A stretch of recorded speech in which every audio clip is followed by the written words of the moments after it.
ഈ ഇടയ്ക്ക് ഡിജോ ഡിജോ ഡയറക്റ്റ് ചെയ്തു, ഷാരിസ് മുഹമ്മദ് റൈറ്റിംഗ് ചെയ്ത പുറത്തിറങ്ങിയ പടമായിരുന്നു മലയാളി ഫ്രം ഇന്ത്യ. നിവിൻ പോളി നായകനായി ധ്യാനും അനശ്വരരാജനും മറ്റ് റോൾസിലെത്തിയ പടം കൂടിയായിരുന്നു മലയാളി ഫ്രം ഇന്ത്യ. അത്യാവശ്യം ഒരു ഹിറ്റിലേക്ക് തന്നെയാണ് പടം നീങ്ങുന്നത് എന്ന് നമുക്ക് പറയാം. പടത്തിനെതിരെ ഇപ്പോൾ വന്നിരിക്കുന്ന കേസായിരുന്നു നമ്മുടെ റൈറ്റർ നിഷാദ് എഴുതിയ കഥ കോപ്പി അടിച്ചാണ് മലയാളി ഫ്രം ഇന്ത്യ ഇറക്കിയേക്കുന്നുള്ള. നിഷാദ് അതൊരു ഇൻ്റർവ്യൂവിലും വന്നായിരുന്നു. അദ്ദേഹം ഇൻ്റർവ്യൂവിൽ പറഞ്ഞു, ഞാൻ വേറൊരു യൂട്യൂബിൽ നിന്ന് റിസർച്ച് നടത്തി എനിക്ക് പഠിച്ച് മനസ്സിലായ ഒരു കാര്യമാണ് ഇന്ന് ഈ വീഡിയോ കൂടെ ഞാൻ പറയാൻ പോകുന്നത്. എനിക്ക് മനസ്സിലായ ഭാഗം മാത്രമാണ്, അല്ലാതെ നിങ്ങളൊരു ഒഫീഷ്യൽ കൺഫർമേഷൻ ഇങ്ങനെ ആയിരുന്നു എന്ന് പറഞ്ഞുകൊണ്ട് എടുക്കരുത്. മിക്ക സ്ഥലങ്ങളും കൊടുത്തേക്കുന്നത് വെച്ചിട്ട് ഞാൻ പറയുന്നതാണ്. നമ്മുടെ നിഷാദ് ഡയറക്ടർ ഈ പടം പണ്ടേ മനസ്സിലാക്കി വെച്ച് ഈ പടത്തിന് കഥ എഴുതിയതാണ്. ഈ കഥയും കൊണ്ട് ജയസൂര്യൻ്റെ അടുത്തും ജോഷി സാറിൻ്റെ അടുത്തും ചെന്നിട്ട് കഥ പറഞ്ഞു. അവർക്ക് കഥ ഇഷ്ടപ്പെട്ടു. പക്ഷേ പടത്തിൻ്റെ ഒരു ബഡ്ജറ്റ് കൂടുതൽ കാരണം, നമ്മുടെ മരുഭൂമിയിലൊക്കെ ഇപ്പോൾ ഒരു ചൂടുണ്ടല്ലോ ഗൾഫ് കൺട്രീസ്, ആ ഒരു ചൂട് കാരണവും പടം എടുക്കണ്ടെന്ന് വെച്ചാൽ അവർ ക്യാൻസൽ ചെയ്യുമായിരുന്നു. ഈ പടം എടുക്കാനുള്ള ആഗ്രഹം കൊണ്ട് ഡിജോ സാറിൻ്റെ അടുത്തും ഇല്ലെന്നു. പക്ഷേ ഡിജോ പിന്നെ വിളിക്കാമെന്ന് പറഞ്ഞ് ഒരു താല്പര്യമില്ലാത്ത രീതി ഒഴിവാക്കി വിട്ടു. അത് കഴിഞ്ഞിട്ട് സലാറിൻ്റെ സെറ്റിൽ വെച്ചിട്ട് പൃഥ്വിരാജിനെ കാണാൻ നമ്മുടെ നിഷാദ് സാർ വീണ്ടും എത്തുന്നു. അവിടെ എത്തുമ്പോഴത്തേക്കും പൃഥ്വിരാജ് സാറിൻ്റെ അടുത്ത് കഥ പറയുന്നു. പക്ഷേ ബിസിയാണെന്ന് പറഞ്ഞ് പൃഥ്വിരാജ് സാർ വേണ്ടെന്ന് പറയുന്നു. ആ നേരത്താണ് പൃഥ്വിരാജ് സാർ ഇത് ഡിജോവിൻ്റെ പുതിയ പടമായിട്ട് നല്ല സാമ്യം ഉണ്ടല്ലോ എന്ന് പറയുന്നത്. അവർ ഡിജോ സാറിനെ കോൺടാക്റ്റ് ചെയ്യാൻ നോക്കിയിട്ട് ഒന്നും ഒരു റിപ്ലൈ ഇല്ലായിരുന്നു. ആ വാട്സപ്പ് മെസ്സേജിൻ്റെ ചാറ്റ് ഇവർ ഇൻ്റർവ്യൂവിൽ വെച്ച് കാണിച്ചതാണ്.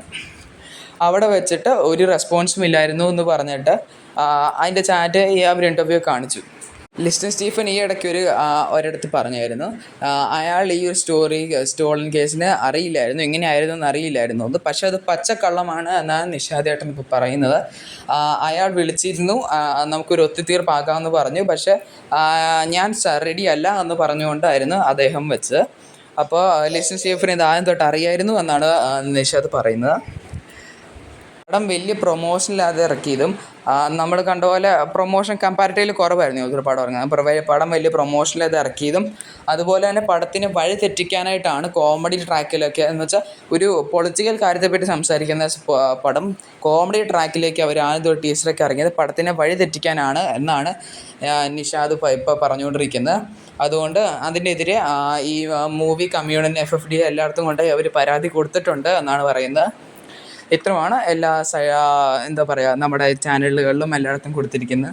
അപ്പോൾ വിധി എന്താവുമെന്ന് നമുക്ക് കണ്ടു തന്നെ അറിയാം. എന്തായാലും കുറേ നാൾ കഴിഞ്ഞ് നിവിനേട്ടൻ്റെ ഒരു കമ്പാക്ക് കണ്ട് എന്താ പറയുക, എനിക്ക് പടം പേഴ്സണലി ഇഷ്ടപ്പെട്ടായിരുന്നു. അപ്പോൾ എല്ലാവരും കമ്പാക്ക് കണ്ടിട്ട് ഇങ്ങനെ സന്തോഷിച്ചിരിക്കുന്ന സമയമായിരുന്നു.